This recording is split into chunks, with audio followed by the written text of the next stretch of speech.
네, 안녕하세요. 별내성당 청소년 여러분. 오늘은 견진교리 네 번째 시간, 견진성사에 대해서 이야기해 보겠습니다.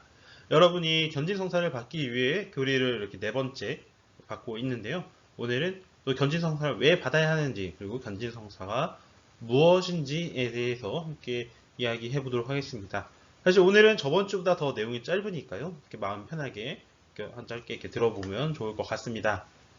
일단 견진성사가 무엇인지 설명을 드려야겠죠. 지금 여기 사진은 주교님께서 견진을 받으시는 분의 이마에 이렇게 기름을 이렇게 십자가로 발라주는 장면입니다. 네, 보면 견진성사를 왜 하는가? 어린이가 자라면 어른이 되죠. 어른이 되는 것은 누군가로부터 보호를 받는 존재에서 이제는 스스로 그리고 주체적으로 판단하고 책임을 진다는 것을 의미합니다. 더 나아가서는 이제 어른이 되었으니까 내가 다른 누군가를 보호해 줄 수 있는 존재가 되는 것이죠. 신앙도 마찬가지입니다. 우리는 세례성사를 통해서 하느님의 자녀가 되었습니다. 그리고 성령이 이끄시는 교회 안에서 이렇게 자라나게 되는데요. 그런데 언젠가 때가 되면 우리는 신앙의 어른이 되어야 합니다.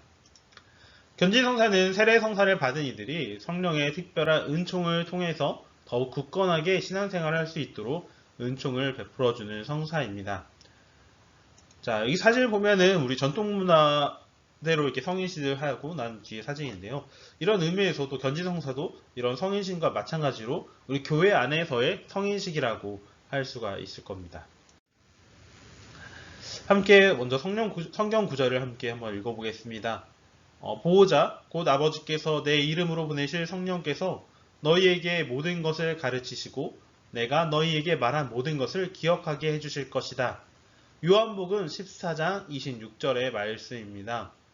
우리는 세례 때 하느님의 사랑을 고백하고 신앙생활을 잘할게요 라고 다짐을 했었습니다. 약속을 했었죠.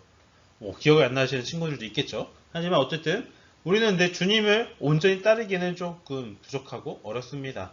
하느님의 자녀답게 주님의 말씀에 따라서 매일 실천하기에는 우리가 가진 능력들이 또 힘이라던가 지혜, 용기가 조금은 부족하기 때문인데요. 이런 우리를 잘 아시는 예수님께서 다른 협조자, 그러니까 성령을 보내주겠다고 약속하신 것입니다. 그 약속대로 우리는 견진성사를 통해서 성령과 그 은총을 받습니다. 기름 부음 받은 이라는 말 성경 읽다 보면 한 번쯤 봤을 것 같습니다. 본 적이 없는 친구는 성경을 더 열심히 읽어보면 좋을 것 같네요. 네, 예수님을 부르는 호칭 중 하나가 바로 기름 부음 받은 이입니다. 그래도 들은 적이 없는 것 같은데 라고 생각할 수 있겠죠. 그런데 이 기름 부음 받은 이가 히브리 말로 하면 메시아, 그리스도 말로는 바로 그리스도입니다. 우리가 매일 예수님을 예수 그리스도라고 이야기하죠. 이게 바로 기름 부음 받은 예수님이라는 뜻입니다. 이처럼 우리도 견진성사 때 우리 이마에 거룩한 기름을 바릅니다. 아까 맨 앞에 사진이 있었죠. 이렇게 십자가로 기름 부음, 이렇게 기름을 이마에 바르는 건데요. 이럼으로써 똑같이 우리도 기름 부음 받은 이가 되는 것입니다. 그리스도인, 그러니까 우리는 그리스도인이 되어야 합니다라고 제가 강론 때라던가 다른 이야기를 이렇게 자주 하고는 하는데요. 영어로 크리스천이라는 말이 바로 여기서 나왔습니다. 이 기름을 이렇게 바른 사람들이라는 뜻인 거죠. 이렇게 기름을 바름으로써 우리는 영혼에 지어지지 않는 성령의 인호를 받습니다. 고문할 때 인두를 이렇게 불러 지져가지고 한 다음에 이마에 쫙 해서 지기저기다 이게 죄 이런 식으로 노예 이런 식으로. 그럼 우리 이제 이 살에 그 지어지지 않는 이 불로 이렇게 자국이 남는 건데요. 마찬가지로 이 기름을 바른다는 것이 우리 영혼 안에 성령의 자국을 남기게 되는 겁니다. 그래서 이 견진을 받은 사람은 다시 또 딴 데 가서 견진을 받을 수 없고 영원히 견진 받는 사람으로서 남아있는 것입니다. 그리고 머리에 손을 얹어서 안수하는 예식으로 이루어지는데요. 구약 성경에서 하느님과 백성에게 봉사하는 왕이라던가 사제들이라던가 이런 사람들이 임명될 때 머리에 이렇게 기름을 붓고 거룩하게 한 다음에 안수를 통해서 하느님의 힘과 능력을 전달합니다. 그래서 하느님께서 주신 직무, 그러니까 우리의 미션이라고 할 수 있겠죠. 임무가 우리에게도 이게 기름을 받고 안수를 받음으로써 우리에게도 주어지는 겁니다. 하느님 네, 하느님께 세례의 성사를 받은 우리가 성숙한 신앙인으로서 교회와 세상에 봉사할 수 있도록 우리에게 성령의 특별한 은총을 베풀어 주시는 겁니다. 이 은총으로 그리스도인은 하느님과 교회를 더욱 사랑하고 또 복음을 세상에 전하게 되는 겁니다. 예수 천국 부신주 뭐 이런 식으로요. 네. 너무 나갔나요? 어쨌든 우리는 이렇게 견진을 받음으로써 우리 주위 사람들에게 하느님을 믿는 것이 참 좋은 것이고 또 하느님을 따름으로써 내가 기쁘게 살아간다는 것을 세상에 보여줄 수가 있어야겠습니다. 예수 천국 부신주 이런 방식이 아니더라 하더라도 우리의 삶의 모범으로서 저 사람이 성당 다니니까 되게 행복하게 사네? 그리고 저 사람은 이게 착한 사람인 것 같았는데 성당을 다니는구나.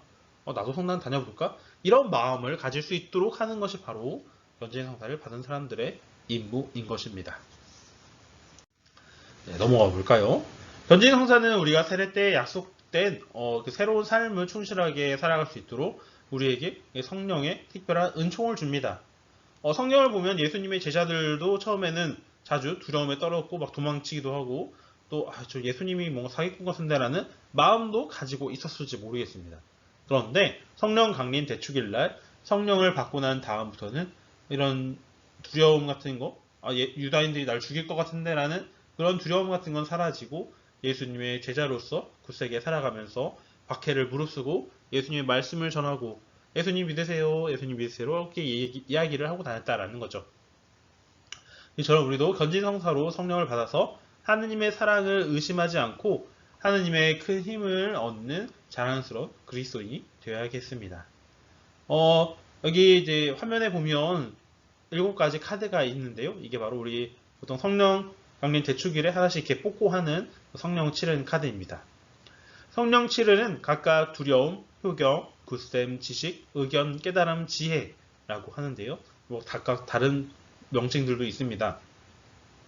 예를 들면 두려움은 경외라고 하기도 하고요. 효경은 받듦 혹은 공경이라고도 합니다. 굳셈은 용기라고 하고요. 지식은 안다는 거죠. 그리고 의견은 일깨움, 식견이라고도 하고 깨달음은 통달, 통찰이라고도 합니다. 지혜는 슬기라는 말로 부르기도 합니다. 순서대로 하나씩 또 설명을 드려볼까요? 지혜는 자연 초자연적인 가치를 인정하고 하느님께로 내 마음을 향하게 하는 은총입니다. 그리고 깨달은 통찰은 하느님의 초자연적인 말씀과 능력을 수용하는 은총인 것이죠. 그리고 지식은 믿어야 할 진리와 믿어서는 안 될 가짜를 식별하는 능력입니다. 식견, 의견은 옳고 그름을 분별하는 은혜가 되겠습니다. 공경, 죄송합니다. 굳셈, 용기는 신앙을 지키고 악에 대해서 굳건히 대적하는 그런 능력, 용기라고, 은총이라고 할 수 있겠죠. 그리고 효경, 공경은 하느님의 자녀된 도리로서 효도를 다하는 마음, 그리고 또 부모님께도 하느님을 대하듯 부모님께도 이렇게 올바른 마음으로 사랑을 전하는 것, 그것이 바로 효경입니다. 경외, 두려움은 하느님의 마음을 아프게 하지 않으려는 마음이고요. 더불어서 하느님께서 만들어주신 모든 것에 대해 감사하는 마음이라고도 할 수 있겠습니다. 네. 사과 모양의 뭔가 열매가 있네요. 또한 바오로 사도는 우리가 성령의 은총으로 마음과 행실이 변화될 때 사랑, 기쁨, 평화, 인내, 호의, 선의, 성실, 온유, 절제의 9가지 열매를 맺게 된다고 말했습니다. 이러한 성령의 열매를 통해서 우리는 과거보다 더 성숙해지고 우리 스스로 그리고 이웃 하느님과의 관계에서 더욱 발전시켜 나갈 수가 있습니다. 이러한 은총으로 우리의 삶이 지탱되는 것입니다. 견진 성사는 결국 세례 성사의 은총을 완성하는 성사로서 충만한 성령의 작용으로 인간의 이성으로는 다 알 수 없는 신앙의 신비를 깨닫고 마음속 깊이 받아들이는 데 있다고 할 수가 있겠습니다. 또 내 중심이 아니라 하느님 중심으로 살도록 성령께서 우리를 도와주십니다. 실제로 그리스도교 초기에는 보통을 견진을 세례와 함께 한꺼번에 거행하곤 했었는데요.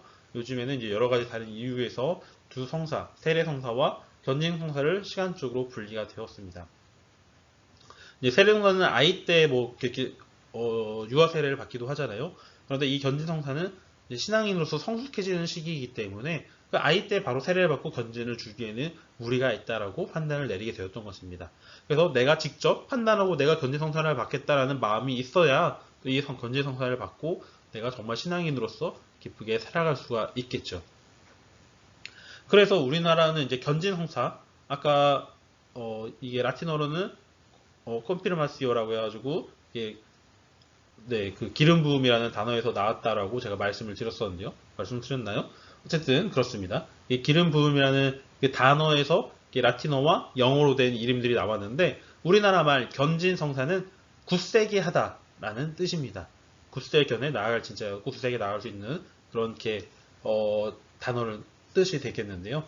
우리가 세례 성사를 받았고 그런 약간 미약하게 내가 정말 하느님의 자녀로서 올바르게 살아갈 수 있을까? 이런 불확신을 가지고 있었을 때라면 이 견진 성사를 통해서 나의 신앙을 굳건히 하고 내가 정말 하느님의 자녀로서 그리고 이제는 성숙한 어른으로서 다른 사람들을 이끌어주고 다른 사람들에게 신앙의 모범이 되겠다라는 그런 이렇게 보여주는 표현의 상징이라고도 할 수 있겠습니다. 그래서 우리는 견진 성사 때 세례 성사와는 좀 이렇게 오랜 시간을 두고 하지만 그래도 세례 성사와 그 연결이 되어 있다라는 의미에서 견진 성사 안에서 세례 서약 갱신을 합니다. 그리고 내가 예전에 고백하고 내가 하겠다라고 서약했던 것을 이번에 다시 확인함으로써 내가 정말 이렇게 살아가겠다라고 더 다시 한 번 더 굳세게 증거하고 맹세하는 것입니다. 아까 제가 말씀드리면서 견진 성사를 받으면 이제 다른 사람들에게 신앙의 모범이 돼서 다른 사람들을 이끌어줄 수 있다라고 말씀을 드렸는데요. 대부분은 교회의 전통 안에서 세례 성사나 견진 성사를 받는 신자가 참된 신앙인으로 살아갈 수 있도록 도와주는 영적 후견인입니다. 그렇기 때문에 견진 성사를 받은 사람만 대부모를 설 수가 있는 거죠. 외국 같은 경우는 만 16세 이상이 대부모를 설 수 있지만 우리나라는 만 14세 이상이면 누구나 대부모를 설 수가 있습니다. 단 세례 성사와 견진 성사, 성체 성사를 받은 모범적인 신자여야 합니다. 그래서 중1 때 견진 성사 받고 중2 때 대부모가 될 수가 있는 겁니다. 다음 이제 동생들을 내가 신앙으로 잘 이끌어주겠다라는 결심이 있어야겠죠. 그리고 다음으로 대부모의 임무를 수행할 소질과 의향이 있는 사람입니다. 이 소질이라는 것은 크게 내가 전교 1등 해야 한다. 그리고 내가 달리기를 100m 10초에 뛰어야 한다. 이런 게 아니라 내가 이 사람에게 정말 잘 도와주고 함께 기도하고 이 사람을 위해서 내가 뭔가 기도라던가 도와준다던가 이런 거 할 수 있는 그런 능력이 있어야 되겠죠. 그 다음으로는 이 사람을 대부모로서 내가 잘 해주겠다라는 그런 마음이 있어야만 할 것입니다. 단 안 되는 조건이 있습니다. 성사를 받는 사람의 친부모님은 불가능합니다. 대부모라는 게 부모를 대신하는 사람이죠. 근데 이 친부모는 이미 부모님이잖아요. 그래서 대부모가 될 수 없습니다. 그리고 육체적인 부모로 뿐만 아니라 대부모를 영어로 하면 갓바더라고 하죠. 영어 대부. 그렇죠. 이 신앙 안에서의 부모이기 때문에 친부모님은 당연히 이 사람을 당연히 영적으로 이끌어줘야지만 그런 육체적으로 관계되지 않았지만 그 영적으로도 이 사람을 이끌어주는 사람이 바로 대부모로서 함께 하는 것입니다. 그래서 친부모님은 대부모가 될 수 없다. 친부모님은 이미 집안에서 가정에서 자녀들을 위해 잘해주고 계시기 때문에 이제 다른 분들도 다른 분들에게도 그 사랑을 같이 베풀어 주시고 대부모님이 다시 다른 사람에게 대자 대녀에게 많은 사랑을 베풀어 주시고 또 견진 세례 받을 때 이렇게 이끌어 주시면서 함께 신앙생활을 잘 해주면 좋을 것 같습니다. 사실 좀 아쉬운 것이 외국 같은 경우는 대부모님이 주로 친척분들이 많이 하십니다. 이모, 삼촌, 큰아버지, 작은아버지 이런 분들이 대부모를 많이 하는데 우리나라는 이제 옆집 아저씨 아니면 친한 오빠, 친한 형, 누나 이렇게 하는데 나중에 이제 시간이 지나면 안 보게 되는 경우가 많죠. 또 연락이 뜸해지기도 하고 이런 것이 좀 아쉽습니다. 그래서 여러분들 대부모님하고 많이 연락드리고 또 이렇게 인사도 나누고 할 수 있었으면 좋겠습니다. 물론 저도 대자가 4명 있는데 대자들하고 연락을 안 합니다. 아쉽죠. 저도 이제 대부모님도 있는데 저도 이제 신학교를 다니고 하면서 연락이 많이 뜸해지겠어요. 그런데 여러분은 저처럼 하지 말고 대부모님들 또 나중에 대자 대녀가 생기면 그분들하고도 이렇게 연락을 계속 주고받으면서 좀 끈끈하게 하셨으면 좋겠다라는 생각이 듭니다. 네. 제가 마지막에 갑자기 잡소리가 길었는데요. 여러분, 네. 여러분 걱정하는 마음에서 이렇게 많은 이야기를 한 거니까 너무 기분 나쁘게 생각하지 마시고, 네, 마침 기도로 영광송 바치고 끝내도록 하겠습니다. 지금 15분을 지나고 있는데요. 네, 제가 참 빨리 끝냈습니다. 여러분을 위해서 빨리 끝낸 거니까 그래도 한번 영상 그래서 풀로 빠른 재생하지 마시고, 네, 풀로 한번 보시면서 내가 받는 견진 성사가 이런 거구나. 그리고 성당 열심히 다녀야겠구나 이런 마음도 가졌으면 좋겠습니다. 이렇게 영상이 아니라 직접 마주보고 함께 교리를 하는 날이 다시 왔으면 좋겠네요. 여러분 모두 건강하시고 아침 기도로 영광송 바치도록 하겠습니다. 그러면 같이 기도할까요? 성부와 성자와 성령의 이름으로 아멘. 영광이 성부와 성자와 성령께 처음과 같이 이제와 항상 영원히 아멘. 성부와 성자와 성령의 이름으로 아멘. 네, 여러분 모두 수고하셨습니다. 바이.